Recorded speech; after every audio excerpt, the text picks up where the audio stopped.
A special thank you to each of our subscribers who make this channel possible. Here's today's story.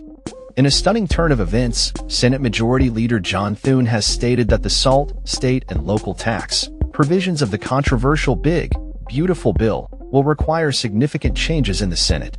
This declaration has ignited a fierce backlash among House Republicans, particularly those within the SALT caucus, who have threatened to withdraw their support if alterations are made.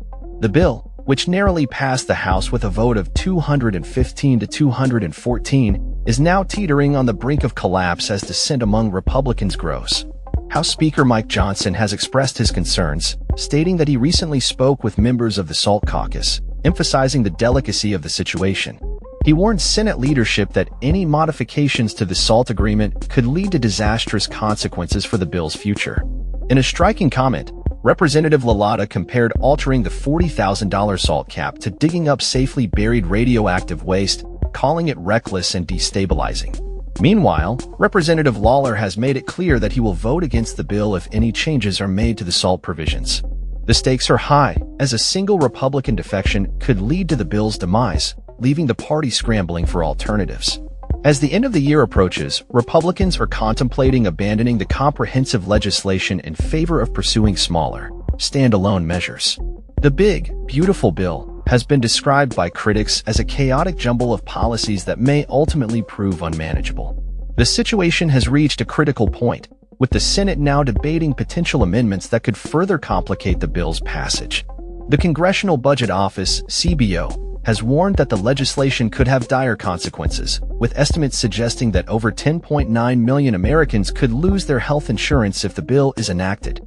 Of those affected, 7.8 million individuals would lose Medicaid coverage, raising alarms among advocates for vulnerable populations. The CBO's analysis also highlighted that the bill would add $2.4 trillion to the national debt and decrease tax revenue by $3.7 trillion over the next decade. In response to these findings, Republican leaders have attempted to downplay the potential fallout, with Speaker Johnson asserting that the bill will ultimately benefit all Americans. However, dissenting voices within the party, including Senator Rand Paul, have raised concerns about the implications of increasing the national debt. The situation has been further complicated by the vocal opposition of high-profile figures such as Elon Musk, who has publicly condemned the bill as a disgusting abomination. Musk's criticism has resonated with some lawmakers, prompting calls for a re-evaluation of the proposed legislation. As the debate continues, the Republican Party finds itself at a crossroads, grappling with internal divisions and external pressures. With the midterm elections looming, Democrats are poised to leverage the potential cuts to Medicaid in their campaign messaging, hoping to capitalize on Republican discord. The coming weeks will be crucial as both chambers of Congress navigate the complexities of the Big, Beautiful bill and its far-reaching implications for the American people. As discussions unfold, the question remains, can the GOP unite behind a cohesive strategy, or will the fractures within the party lead to a significant legislative failure? That's all for this story. We upload videos every day covering many different subjects, so hit that subscribe button to stay informed. Thanks for watching.